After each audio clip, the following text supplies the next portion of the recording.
این مغازه توی قلب پاریس بدون اینکه روی درش نوشته باشه مربوط به کدوم برند هست، وقتی وارد میشین خیلی جذابه که توی 2 طبقه قرار داره اجناسشون. اینا همه لباسایی هستن که ادیشن لیمیتد هستن از زارا و ازشون 1 یا 2 تا میشه پیدا کرد و خریداری کرد.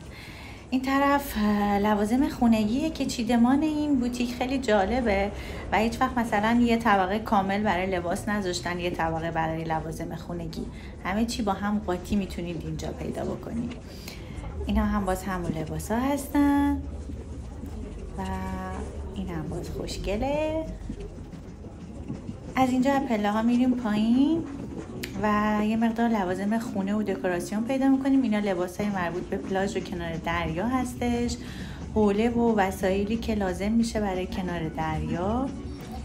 اینا هم حوله، مایو و این طرف تمام وسایلی که برای فیتنس میتونیم توی خونه چیدمان بکنیم، خیلی خوشگل برای دکوراسیون میتونیم اینجا پیدا بکنیم.